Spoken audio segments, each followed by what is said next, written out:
Functional के 3 features chart, divisional के 5 features chart और 4 types of divisions, matrix structure की definition, difference between project organisation matrix organisation, addressing the problem के 3 points, एक chart example, advantages of matrix structure and disadvantages of matrix structure पढ़े ना हमने, book के अंदर नहीं है लेकिन एडवांटेजेस हमने डिस्कस किए।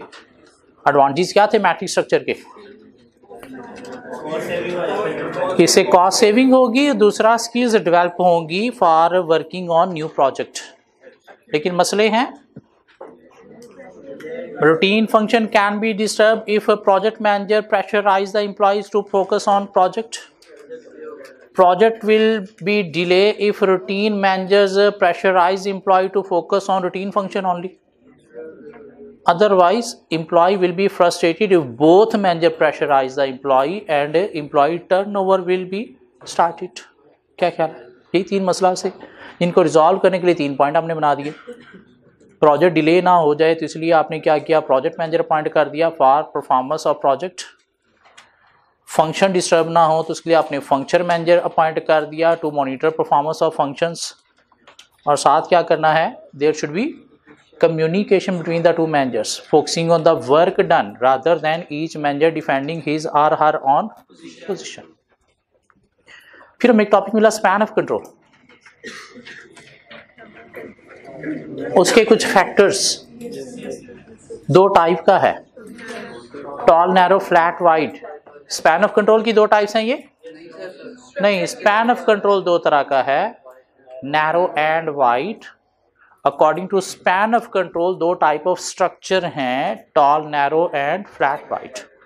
टॉल नैरो की 5 कैरेक्टरिस्टिक्स थी, फ्लैट वाइड की 5 कैरेक्टरिस्टिक्स थी, और 2 बेनिफिट ऑफ टॉल नैरो थे, 2 बेनिफिट्स ऑफ वाइड फ्लैट थे, टॉल नैरो नहीं। 2 मसलाज ऑफ टॉल नैरो थे। टॉल नैरो के साथ 2 प्रॉब्लम्स हैं, क्या वही जो फ्लैट वाइड के बेनिफिट्स हैं कि tall narrow rapidly changing environment के लिए सूटेबल नहीं है, टॉल नैरो में कॉस्ट एफिशिएंसी नहीं है, फ्लैट वाइड में कॉस्ट एफिशिएंसी है and more suitable for rapidly changing business environment. फिर हम आगे गए कि स्ट्रैटेजी इंप्लीमेंट करनी है कैसे, स्ट्रक्चर के थ्रू। स्ट्रक्चर हमने बनाते वक्त क्या करना है, अचीव करनी है specialisation through division of work, या फिर डिपार्टमेंटलाइजेशन हमने करनी है, मेन रिलेशनशिप डिफाइन करने हैं। स्ट्रैटेजी इंप्लीमेंट करनी है through support of other, support हमने लेनी है within the organisation through internal relationship, support हमने लेनी है outside the organisation through external relationship. Internal relationship manage होंगे through 2 ways, centralisation, decentralisation. Centralisation के 3 एडवांटेजेस, डिसेंट्रलाइजेशन के 4 एडवांटेजेस। एक्सटर्नल रिलेशनशिप मैनेज होंगे through 4 ways, strategic alliance, value network, outsourcing, virtual organisation. Outsourcing क्या है, इसकी एग्जांपल चैप्टर 2 में हमने ले ली, इसके बेनिफिट्स और 2 प्रॉब्लम्स हमने चैप्टर 3 से ले ली। फिर हम आगे गए तो हमें पता चला जी कि अच्छा स्ट्रक्चर कौन सा है, डिपेंड करता है contingency, situation, circumstances, mean 4 factors पे। 4 फैक्टर्स क्या थे, size, complexity, preference of senior management, business environment. और अगर अच्छा स्ट्रक्चर अडॉप्ट किया तो उसके कुछ फ़ायदे होंगे, अच्छा अडॉप्ट नहीं किया तो उसके कुछ प्रॉब्लम्स होंगी। फिर एक राइटर मिला बर्न्स एंड स्टॉलकर, उसने कहा कि 2 टाइप्स के स्ट्रक्चर होते हैं, मैकेनिस्टिक, ऑर्गेनिक। कौन सा अच्छा है, डिपेंड करता है बिजनेस एनवायरनमेंट पे, और बिजनेस एनवायरनमेंट 2 तरह के होते हैं, stable static business environment, example stable static business environment, example car industry, उसके लिए सूटेबल है कौन सा स्ट्रक्चर, मैकेनिस्टिक।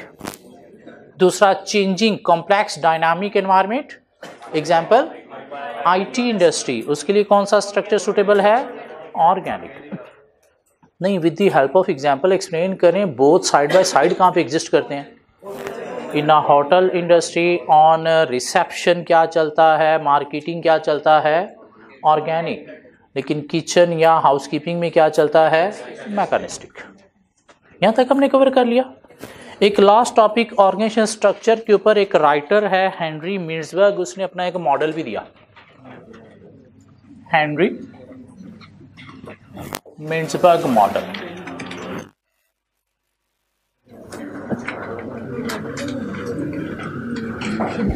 और इसके मॉडल का नाम क्या है, building block of organisation structure, building block of organisation structure.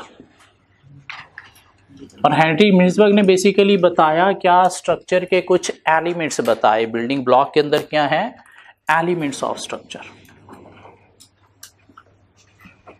क्या ऑर्गेनाइजेशन स्ट्रक्चर के कुछ 5 एलिमेंट्स होते हैं अकॉर्डिंग टू हेनरी मिन्सबर्ग।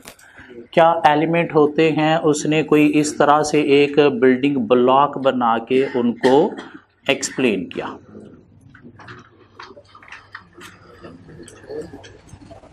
क्या एलिमेंट होते हैं, स्ट्रेटेजिक अपेक्स एक एलिमेंट होता है, मिडल लाइन एक एलिमेंट होता है,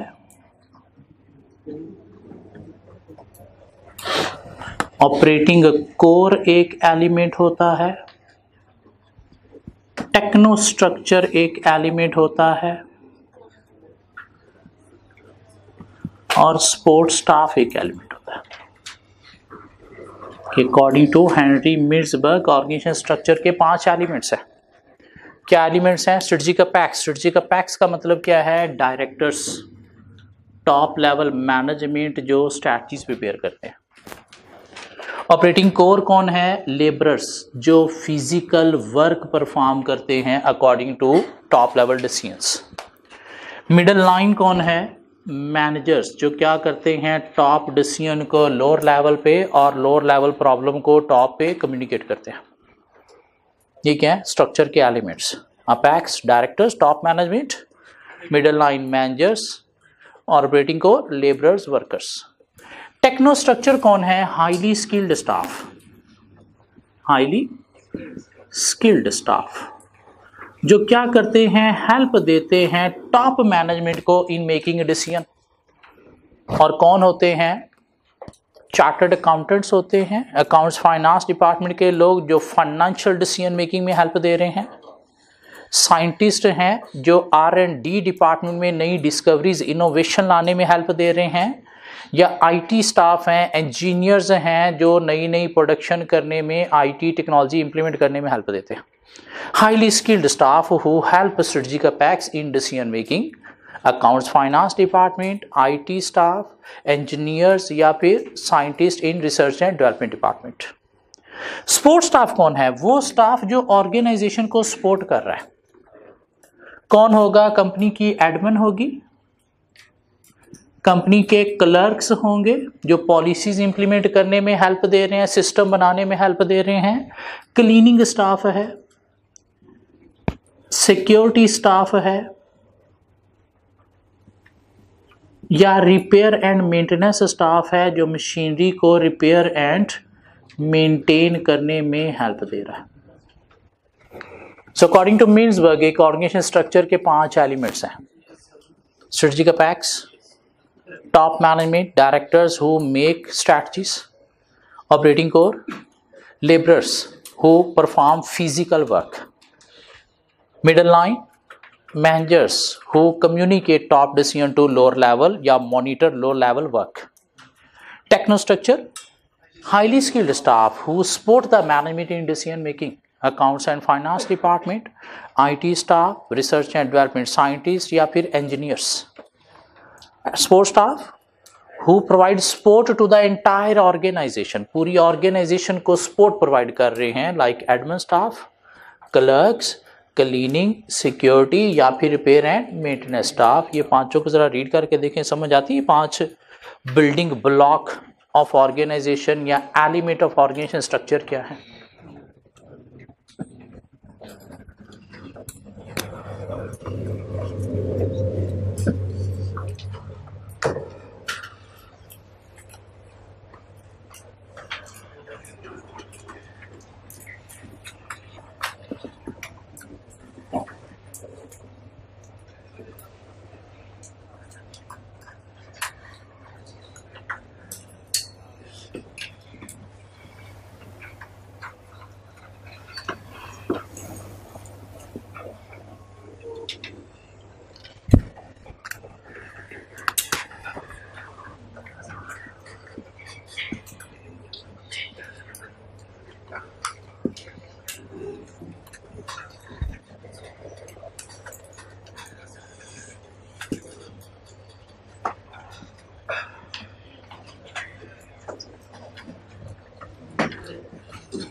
सो अकॉर्डिंग टू मिर्ज़बर्ग एक ऑर्गेनाइजेशन स्ट्रक्चर के 5 एलिमेंट्स हैं, या मिर्ज़बर्ग कहता है कि इन एलिमेंट्स के अकॉर्डिंगली देखा जाए तो कोई 6 टाइप्स ऑफ ऑर्गेनाइजेशन है।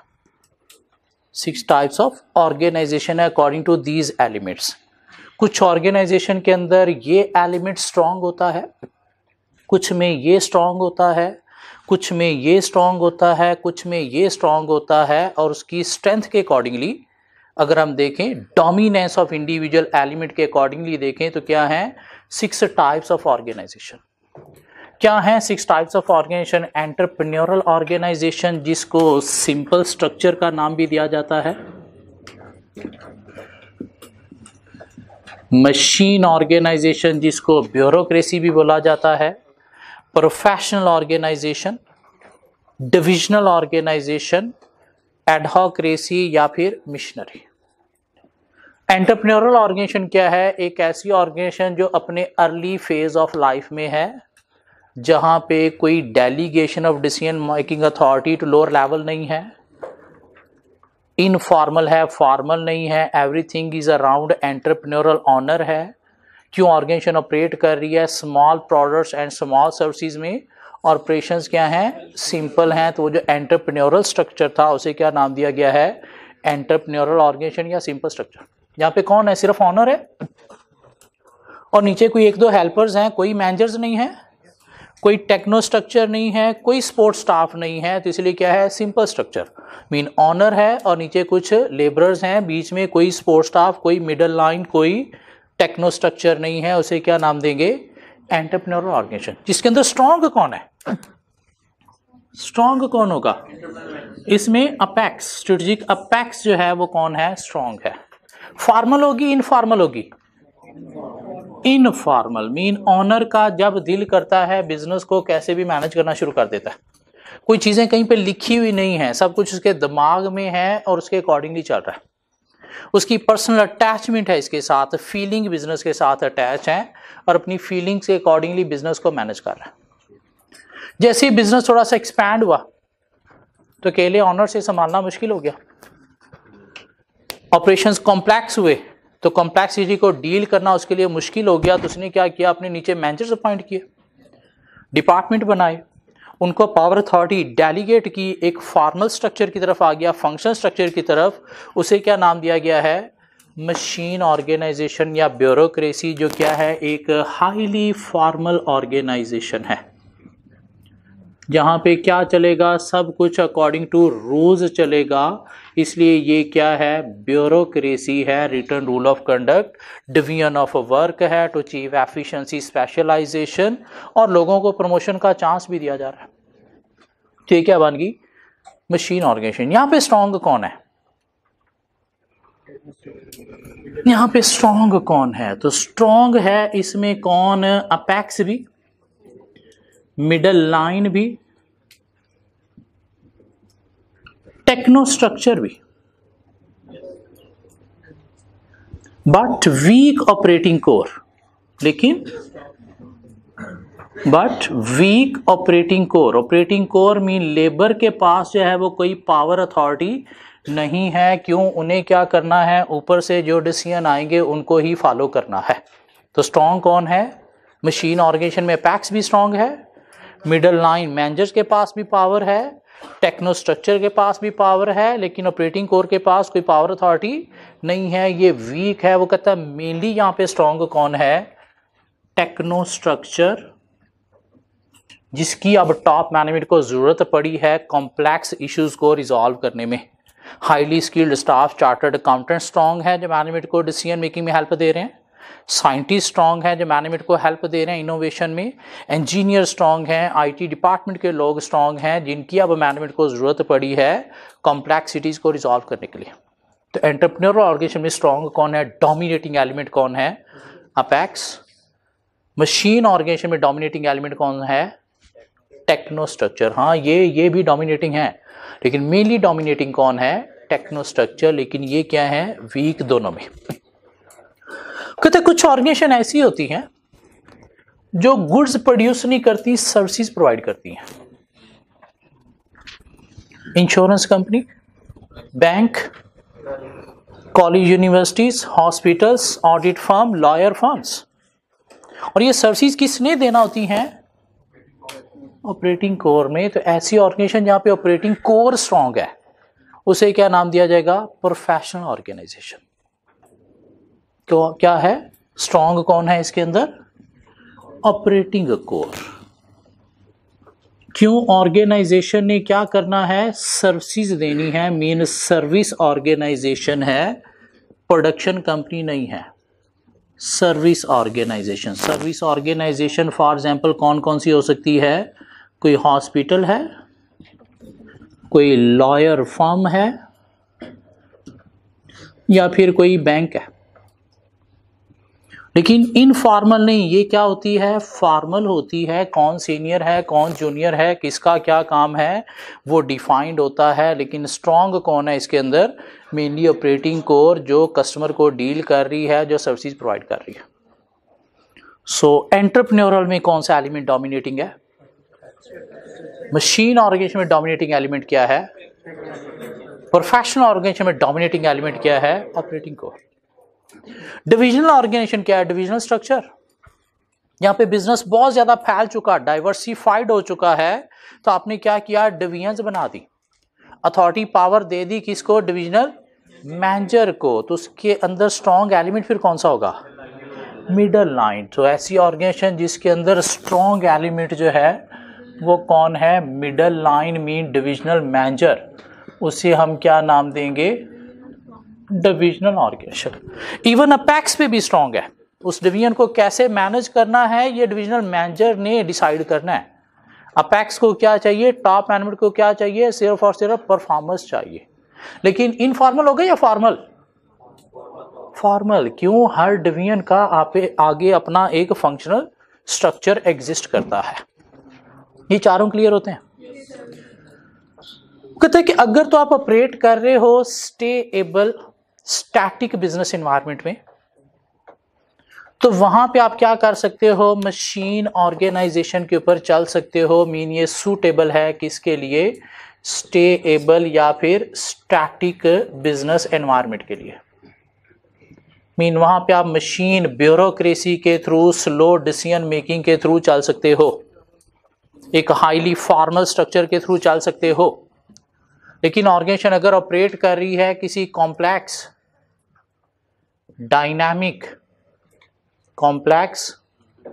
डायनामिक या फिर चेंजिंग बिजनेस एनवायरनमेंट में, तो वहां पे आपको फॉर्मल स्ट्रक्चर चाहिए या इनफॉर्मल चाहिए, इनफॉर्मल चाहिए। और वो जो हाईली इनफॉर्मल स्ट्रक्चर है उसे नाम क्या दिया जाएगा, एडहॉकरेसी।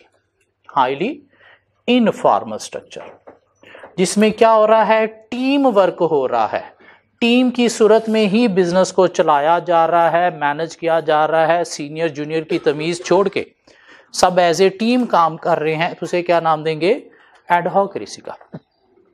सो अपेक्स स्ट्रांग है किसमें, एंटरप्रेन्योरल में। मिडल लाइन स्ट्रांग है किसमें, डिविजनल में। ऑपरेटिंग कोर स्ट्रांग है किसमें, टेक्नो स्ट्रक्चर स्ट्रांग है किसमें, तो पीछे क्या बच गया, सपोर्ट स्टाफ, वो किसमें स्ट्रांग होगा, एडहॉकरेसी में। जहां पे स्ट्रांग कौन है, सारे ही स्ट्रांग है, इवन सपोर्ट स्टाफ भी स्ट्रांग है। क्यों, इनोवेशन आपने लानी है, इनोवेशन लानी है, क्यों लानी है, आप कॉम्प्लेक्स डायनामिक बिजनेस एनवायरनमेंट में ऑपरेट कर रहे हो, तो उसमें हर बंदे की सपोर्ट चाहिए, उसमें अल्टीमेटली सपोर्ट स्टाफ को भी आपको स्ट्रांग करना पड़ेगा, फिर जाके इनोवेशन लाई जाएंगी, इंप्लीमेंट की जाएंगी। ये 5 टाइप्स ऑफ ऑर्गेनाइजेशन क्लियर होती हैं। मेनली हमने जानना क्या है कि किसके अंदर डोमिनेटिंग एलिमेंट कौन सा है। कहते कुछ ऑर्गेनाइजेशन ऐसी होती हैं जहां पे सारे लोग एक कॉज, एक पर्पस, एक मिशन के लिए काम कर रहे हैं with no conflict of interest. No conflict of interest का मतलब क्या है कि अपना बेनिफिट छोड़ के सारे एक कॉज के लिए काम कर रहे हैं थ्रू कोऑपरेटिव स्पिरिट, एक दूसरे को कोऑपरेट करते हुए। बेशक एक दूसरे की शक्ल देखना पसंद करते हैं या नहीं करते, लेकिन इकट्ठे हुए हैं किसी कॉज के लिए और उसी कॉज के लिए काम कर रहे हैं। उसे क्या नाम देंगे? मिशनरी ऑर्गेनाइजेशन, जिसकी एग्जांपल क्या हो सकती है? NGOs, charities. किस लिए एग्जिस्ट करती हैं? किसी स्पेसिफिक कॉज के लिए, किसी एक मिशन पर्पस को अचीव करने के लिए। तो ऐसी ऑर्गेनाइजेशन जहाँ पे सब मिलजुल के काम कर रहे हैं एक पर्पस को फोकस करते हुए with no conflict of interest. Conflict of interest का मतलब क्या? अपना कोई बेनिफिट उसके अंदर नहीं देख रहे, बस कॉज के लिए काम कर रहे हैं, एक दूसरे को कोऑपरेट करते हुए। उसे क्या नाम देंगे? Missionary organisation. कौन स्ट्रांग है इसके अंदर? सारे एक बराबर है, ना कोई स्ट्रांग है ना कोई वीक है, सारे एक बराबर है। अमीर गरीब सारे एक लेवल पे सब मिलके क्या कर रहे हैं? एक कॉज के लिए काम कर रहे हैं। तबलीगी जमात वो क्या है? मिशनरी ऑर्गेनाइजेशन, जहाँ पे मिशन क्या है कि हमने इस्लाम की तबलीग करनी है, इस्लाम को फैलाना है, अवेयरनेस देनी है लोगों को। कहाँ पे देनी है? दूर जाके देनी है, घर से भी स्टार्ट की जा सकती है? पहले घर से स्टार्ट करनी चाहिए, पहले दूर जाना चाहिए? सो क्या है? 6 types of organisation according to Mintzberg building block model. आइए पढ़ते हैं ऑन पेज 64। सो क्या कहता है Mintzberg? 5 building block and organisation configuration. Mintzberg argue that an organisation structure, पहले उसने बताया कि स्ट्रक्चर एग्जिस्ट क्यों करता है, मीन स्ट्रक्चर का पर्पस क्या है। An organization structure exists to coordinate the activities of different individual and work activities को coordinate करने के लिए स्ट्रक्चर बनाया जाता है। जो exist to implement plan into action, ये आपकी जो प्लानिंग है उसको implement करने के लिए आपने क्या करना है? स्ट्रक्चर करना है, डिपार्टमेंटलाइजेशन करनी है या फिर स्पेशलाइजेशन करनी है। Organization structure varies with the difference in processes and internal external relationship, mean काफ़ी सारी टाइप्स हैं। He suggested that there are 5 elements or building blocks in an organization structure in the diagram. The way in which entities organized most effectively and the way that its processes and its relationship operate depends upon which of these elements is dominated. इन देखना है कि organisation कैसे चल रही है, तो कैसे देखा जाएगा? कौन सा एलिमेंट उसको चला रहा है, अल्टीमेटली डोमिनेट एलिमेंट कौन सा है। और 5 एलिमेंट्स हैं strategic apex. The top management in the organisation I directors, operating core, the basic work and individual carrying out the work I labourers, middle line managers and the management structure in between किसके between? Apex और operating core के in between. Support staff, these are the staff who provide support for the operating core such as secretarial staff, clerks, administration, cleaning staff, repair and maintenance staff. And technostructure, these are staff without direct line management responsibility. मतलब क्या है कि on its own ये expert हैं, इनके ऊपर और कोई एक्सपर्ट नहीं है। Without direct line management responsibility का मतलब क्या है? इनको ऊपर से कोई डायरेक्शन देने वाला नहीं है, इन्होंने जो भी काम करना है on its own due to their expertise करना है। आईटी डिपार्टमेंट में लोग हैं तो आईटी एक्सपर्ट वही हैं, उनके ऊपर कोई और आईटी एक्सपर्ट नहीं है। अकाउंट फाइनेंस डिपार्टमेंट में चार्टर्ड अकाउंटेंट हैं तो इनके ऊपर और कोई एक्सपर्ट नहीं है। रिसर्च एंड डेवलपमेंट में साइंटिस्ट हैं तो उनको पता है हमने क्या चीज़ कैसे डेवलप करनी है, इनके ऊपर और कोई साइंटिस्ट नहीं है, तो इसलिए क्या है? Without direct line management responsibility. But who provide technical support to the organisation, they include accountants and IT specialist. ये 5 बिल्डिंग ब्लॉक को हमें डिस्क्राइब करना आना चाहिए। According to Mintzberg organisation structure का पर्पस क्या है? क्या पर्पस है? Coordinate activities of the business and implement plan into action.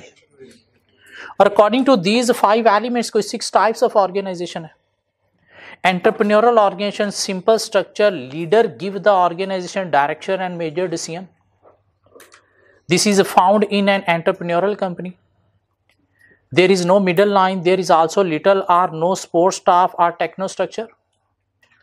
This type of structure is very flexible, informal, and can react quickly to changes in the environment. और decision making भी quick होगी. क्यों? अकेले honour ने decision लेने हैं, किसी के साथ उसने डिस्कस नहीं करना, कंसल्ट नहीं करना. Because the strategic apex control the operating core directly. Decision making communication slow होगी, फास्ट होगी, वेरी फास्ट. क्यों? सिंगल ऑनर ने डिसीजन लेने हैं तो फौरी डिसाइड करेगा क्या कैसे चलाना है. Machine bureaucracy, the techno structure is the dominating element in the organisation, where in control through regulation. क्यों? ब्यूरोक्रेसी है. Organising, planning and controlling. Organisation continuously seek greater efficiency, और ब्यूरोक्रेसी है तो उसमें efficiency through division of work achieve होती है. It is difficult for an entity with this type of organization to react quickly to environmental changes. लेकिन मसला क्या है कि decision making communication slow होती है. So this structure is therefore more suitable for entities that operate in a stable static business environment. Complex dynamic में ये fail हो जाएगा. Divisional form, divisional organization, local managers are given extensive authority to run their own division and are able to restrict the influence of the strategic apex on decision making. Mean apex पे भी ये strong है. Division को कैसे manage करना है apex नहीं ये डिसाइड करेंगे. So middle line is a dominant element. There is a large group of powerful executive managers and the organization structure is divisionalized structure, each led by a divisional manager. Adhocracy, this is an organization with a complex and disordered structure. क्यों? Highly informal है. कौन strong है कौन week है बिल्कुल भी defined नहीं है. These organisation make extensive use of team work and project based work. Mean project team है, टीम की सूरत में बिजनेस को चलाया जा रहा है.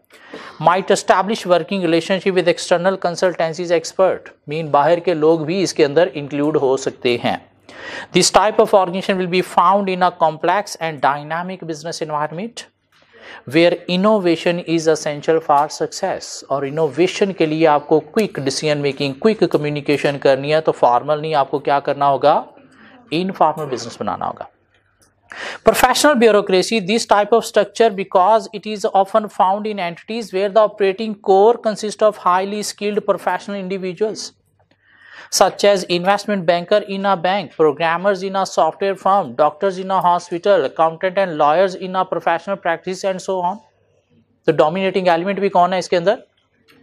Operating core. इसके साथ एक और लाइन लिख लें, operating core is dominated. Operating core is dominated. क्योंकि बाकी सब में हम बता रहे हैं dominating element कौन है, तो ये नाराज ना हो जाए तो इसके साथ भी लिख लें operating core is dominated. And missionary organisation, all the members have a common set of believes and values. इन सब के दिमाग एक ही कॉज के लिए सेट हैं. बिलीव सबकी सेम है कि हम क्या चीज अचीव करने जा रहे हैं. Unwillingness to compromise or accept changes. चाहे विलिंग है चाहे नहीं है लेकिन कंप्रोमाइज करते हुए इन्होंने क्या करना है? एक चीज के ऊपर फोकस करना है. This type of organization is only appropriate for small entities that operate in a simple and fairly static business environment. हाँ, complexities में फिर मिलके काम लोग नहीं कर सकते तो सिंपल ऑपरेशंस हैं तो इस टाइप की मिशनरी ऑर्गेनाइजेशन मिशन अचीव करने के लिए लोग काम कर सकते हैं. सो क्या लर्न करना है हमने? दो पर्पस लर्न करने हैं ऑर्गेनाइजेशन स्ट्रक्चर के according to Mintzberg. Organization structure have to coordinate the activities and it have to implement plan into action. 5 elements of building block हमने लर्न करने हैं. ऑन वर्डिंग में लिखे जा सकते हैं, रटा लगाने की जरूरत नहीं है. लेकिन ये 6 टाइप ऑफ ऑर्गेनाइजेशन, 6 डब्बास को हमें रटा लगाना पड़ेगा. स्पेशली हर एक के अंदर बताना है कि डोमिनेटिंग एलिमेंट कौन सा है. मशीन ऑर्गेनाइजेशन और एडहॉक्रेसी के अंदर बताना है कि कौन से बिजनेस एनवायरनमेंट के लिए सूटेबल है. नीचे उसने क्या किया? इन 6 को आपस में डिफरेंशिएट करने के लिए एक चार्ट बना दिया. 6 के नाम दे दिया. Simple structure, machine bureaucracy, professional, divisional, adhocracy, missionary. तो तीसरे कॉलम में अगर आप देखें तो उसने बता दिया कि इनमें की एलिमेंट कौन सा है, मीन डोमिनेटिंग एलिमेंट कौन सा है? तो एंटरप्रेन्योर में डोमिनेटिंग एलिमेंट कौन सा है? मशीन में कौन सा है? टेक्नो स्ट्रक्चर, प्रोफेशनल में, डिविजनल में, एडहोक्रेसी में और मिशनरी में कोई भी नहीं था। तो एक कॉलम लर्न हो गया। क्या ख्याल है की एलिमेंट कौन सा है? पहले कॉलम में उसने बता दिया कि कौन सी ऑर्गेनाइजेशन किस एनवायरनमेंट के लिए सूटेबल है। तो ये दो हमें पता चल गए किस एनवायरनमेंट के लिए सूटेबल हैं, मशीन स्टेबल स्टैटिक के लिए और एडहोक्रेसी कॉम्प्लेक्स डायनामिक के लिए। तो बाकी किसके लिए सूटेबल है? कहते हैं एंटरप्रेन्योरल सूटेबल है simple and dynamic. Dynamic mean changing है तो क्विक डिसीजन मेकिंग अकेला ओनर कर सकता है। Machine simple and static, stable and static. Professional complex but static. Complex mean expert, लोगों के थ्रू रिजॉल्व करना है तो ठीक आपके पास हाईली स्किल्ड स्टाफ है, लेकिन क्या होना चाहिए? स्टैटिक, डायनामिक नहीं। क्यों? ये क्या है? फॉर्मल है। डिविजनल की बात करें तो फेयरली स्टैटिक। क्यों? फॉर्मल चलना है। एंड डाइवर्स एक्टिविटीज में डिफरेंट नेचर की एक्टिविटीज हैं तो आपने नेचर वाइज डिफरेंट डिवीजन्स बना दी। एडहोक्रेसी कॉम्प्लेक्स एंड डायनामिक और मिशनरी उसकी डेफिनेशन में बता दिया तो उसने सिंपल एंड स्टैटिक के लिए। तो entrepreneurial simple and dynamic, machine simple and static, professional complex and static और divisional static and diverse. Adhocracy complex and dynamic और मिशनरी सिंपल एंड स्टैटिक। तो क्या कर रहे हैं हम? डिफरेंशिएट कर रहे हैं कि कौन सी ऑर्गेनाइजेशन किस एनवायरनमेंट के लिए सूटेबल है, नहीं कौन सी ऑर्गेनाइजेशन में की डोमिनेटिंग एलिमेंट कौन सा है। थर्ड कॉलम में उसने क्या बताया? इंटरनल फीचर क्या है इनका, मीन इस ऑर्गेनाइजेशन के अंदर है क्या, मीन इसकी डेफिनेशन क्या है। तो एंटरप्रेन्योरल की बात करें तो क्या है? स्मॉल एंटिटी सिंपल टास्क के थ्रू चलने वाली है। मशीन की बात करें तो large and well established organisation है, regulated processes and system mean rules के थ्रू चलने वाली है। प्रोफेशनल की बात करें तो क्या है? Simple processes control by the professional है, स्किल्ड लोगों के थ्रू कंट्रोल हो रही है। क्यों? सर्विसेज दे रहे हैं। डिविजनल की बात करें तो क्या है? लार्ज वेल एस्टैब्लिश्ड है और डिवाइडेड एक्टिविटीज हैं, इसलिए आपने क्या किया? डिवीजन्स बना दी। एडहोक्रेसी की बात करें तो क्या करती है एंटिटी? कॉम्प्लेक्स टास्क परफॉर्म करती है और यंग एंटिटी है। यंग का मतलब क्या है? वो ऑर्गेनाइजेशन जो ऑलवेज अपने आप को रीऑर्गेनाइज करती रहती है, नई नई चेंजेस लाती रहती है, अपने आप को अपडेट करती रहती है, तो वो क्या रहती है? यंग रहती है। जब भी आपने नई चेंजेस लाई दोबारा से ऑर्गेनाइजेशन क्या हो गई? रीऑर्गेनाइज। और जब रीऑर्गेनाइज होगी तो क्या हो गई? यंग हो गई। बूढ़ी नहीं हो रही, पुरानी नहीं हो रही, नई नई चीजों को अडॉप्ट कर रही है ऑर्गेनाइजेशन, तो क्या है? यंग है। मिशनरी क्या है? Simple system, fairly well established, not young. एक ही कॉज है, शुरू से लेकर अब तक उसे ही अचीव करने के लिए काम करते आ रहे हैं। सारी जिंदगी हमने इसी चीज को ही अचीव करने के लिए काम किया है, हमने कोई अपना पर्पस जो है वो चेंज नहीं किया, जैसे करते आ रहे हैं वैसे ही चलते आ रहे हैं, तो इसलिए यंग नहीं है। लास्ट में इसने बता दिया कि ऑर्गेनाइजेशन को कंट्रोल कैसे किया जाएगा। Main coordinating factor mean controlling factor क्या है? तो एंटरप्रेन्योर को कौन कंट्रोल करेगा? Entrepreneur, direct control by the apex. Machine organisation कैसे कंट्रोल होगी? Through rules, through regulation. तो कैसे कंट्रोल होगी? स्टैंडर्ड प्रोसीजर, रूल्स रेगुलेशन के थ्रू। प्रोफेशनल ऑर्गेनाइजेशन कैसे कंट्रोल होगी? स्किल्स के अकॉर्डिंगली। जिसके पास ज्यादा स्किल्स हैं अल्टीमेटली वो लीड करेगा। क्यों? यहां पे क्या होगा? रिस्पेक्ट दी जाएगी according to knowledge, skills rather than position in the chart. Divisional organisation कैसे कंट्रोल होगी? आउटपुट मीन परफॉर्मेंस के थ्रू। अपेक्स को क्या चाहिए? परफॉर्मेंस, आउटपुट मीन कंट्रोल कर रहे हैं कैसे? आउटपुट के थ्रू। एडहोकेसी कंट्रोल होगी फ्लेक्सिबिलिटी एंड अडॉप्शन के थ्रू, मीन इनोवेशन, क्रिएटिविटी ये ला रही है तो सक्सेसफुली ऑपरेट कर रही है, वरना आउट ऑफ कंट्रोल है। जबकि मिशनरी कंट्रोल होगी according to same levels of believes, values. अगर वैल्यूज बिलीव्स डिफरेंट होगी तो ऑर्गेनाइजेशन क्या हो जाएगी? आउट ऑफ कंट्रोल हो जाएगी। क्यों? लोगों की आपस में बनेगी नहीं तो सेम पर्पस अचीव नहीं होगा। तो 4 कॉलम में हमने डिफरेंशिएट कर दिया। पहला क्या है? बिजनेस एनवायरनमेंट कौन सी किस एनवायरनमेंट के लिए सूटेबल है। दूसरा, इंटरनल फीचर क्या है किसी का, और तीसरा की एलिमेंट, और चौथा मेन कंट्रोलिंग फैक्टर। एग्जामिनर ये चार्ट हो सकता है आपको बना के दे दें, इसके अंदर से कुछ वर्ड्स उन्होंने ओमिट कर दिए और आपको कहा कि ये फिल करें। सपोज 6 ऑर्गेनाइजेशन के नाम दे दिए और एक कॉलम उन्होंने ब्लैंक छोड़ दिया कि इसका की एलिमेंट का आप की एलिमेंट लिखें। साथ एक कॉलम और दे दिया बिजनेस एनवायरनमेंट का, ब्लैंक छोड़ दिया कि आप साथ बिजनेस एनवायरनमेंट भी लिखें। नहीं, साथ मेन कंट्रोलिंग फैक्टर लिखें। नहीं, साथ इंटरनल फीचर क्या है, मेन डेफिनेशन की ऑर्गेनाइजेशन है क्या, वो लिखें। तो हमें क्या करना है, ये चार्ट को भी एक अच्छा सा रट्टा लगाना है ताकि हम पेपर में अगर आया है तो प्रोड्यूस कर सके। हाँ, इनके अंदर से यही 4 एलिमेंट अगर हम उठाएं तो इसके थ्रू ही हम इनको डिस्क्राइब भी कर सकते हैं।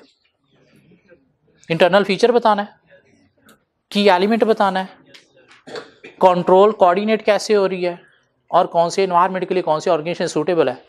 तो अगर यही 4 बातें हम कर दें तो मेरे ख्याल से ये डिफाइन भी हो जाती हैं अंग्रेजी बना के, ऊपर वाले डब्बा रटा लगाने की ज़रूरत नहीं है। क्या ख्याल है, पास में कोई 2 से 3 दफ़ा एग्जामिनर ये मॉडल भी टेस्ट कर चुका है। ये सेम मॉडल हमारे चैप्टर 1 में भी है, ICAP बुक में अगर आप देखोगे तो चैप्टर 1 में भी है, चैप्टर 3 में भी है, लेकिन हमने 1 में नहीं पढ़ा। क्यों? वो ऑलरेडी बहुत बड़ा चैप्टर था, तो वहाँ से हमने जब चैप्टर 3 में पढ़ना था तो इसलिए हमने 1 में इसको स्किप कर दिया था, नहीं कवर किया। ICAP बुक अगर कोई चैप्टर 1 देख रहा है, पढ़ रहा है, तो उसमें ये होगा। ठीक हो गया। तो वहाँ पे क्यों नहीं पढ़ा, क्योंकि 3 में दोबारा रिपीट होना था, तो इसलिए वहाँ पे नहीं पढ़ा। सो यहाँ तक चैप्टर 3 भी हमारा कंप्लीट हो गया। ये 3 चैप्टर बड़े चैप्टर थे। चैप्टर 4 3 से 4 दिन का चैप्टर है, चैप्टर 5 3 से 4 दिन का चैप्टर है, चैप्टर 6 4 दिन का चैप्टर है। मतलब कोई 2 वीक में हम वो 3 चैप्टर कवर कर लेंगे, फिर जाके हमारा दिमाग क्लियर हो जाएगा, हाँ अब 6 चैप्टर हो गए, ठीक हो गया, ठीक हो गया। अभी ये लग रहा होगा क्यों हमने तो सिर्फ 2 माह रह गए हैं और अभी तक सिर्फ 2-3 चैप्टर कवर किए हैं। तो ये 2-3 चैप्टर लेंथी चैप्टर थे, थोड़े कॉन्सेप्चुअल भी थे, तो इसलिए हमने इन पे टाइम ज़्यादा लगाया है। अगले चैप्टर छोटे छोटे चैप्टर हैं और 2 वीक में 3 चैप्टर और होंगे, तो फिर हमारे दिमाग को तसल्ली मिल जाएगी कि हाँ अब 6 चैप्टर हो गए हैं, पीछे 5 रह गए। ईजीली हमारा टारगेट है डेली 2 पेज, उसके अकॉर्डिंगली ही हम चलेंगे, उससे ज़्यादा हम कभी भी कवर नहीं करेंगे। मुझे पता है कब कौन सी चीज़ कवर करवानी है और कैसे करवानी है, आप लोगों ने सिर्फ मेरा साथ देना है। ठीक हो गया। दिमाग में यही रखना है कि कौन सी चीज़ मैं कब कहाँ पे कैसे करवा रहा हूँ, वो आपको बेस्ट वे में करवा रहा हूँ, वैसे आपको कोई और नहीं करवाएगा। पीछे रहेगी इसकी एक्सरसाइज और पास पेपर, होपफुली कल हम वो कवर करेंगे। चैप्टर 3 हमारा कंप्लीट हो जाएगा, फ्राइडे को हम इसका टेस्ट दे देंगे, और उसके बाद चैप्टर 5 4 दिन हम साथ साथ 1.5-2 पेजेस चलाते रहेंगे। तो 6 दिसंबर तक हमारा चैप्टर 3-5 प्रिपेयर, पीछे से 2 अगर हमने ऑलरेडी टेस्ट दिए हुए हैं तो वो भी प्रिपेयर है, तो रिवाइज करके 3 चैप्टर का टेस्ट हम 6 दिसंबर को दे देंगे। ठीक हो गया। टेस्ट वो क्लास में होगा और 2 टेस्ट बनेंगे, साथ वाले से नकल नहीं हो सकेगी। टेस्ट ना देने पे हैवी फाइन होगा, टेस्ट फेल करने पे भी फाइन होगा। उसमें पासिंग क्राइटेरिया हमारा 50% होगा। ठीक हो गया। भाग जाओ, कल मिलते हैं।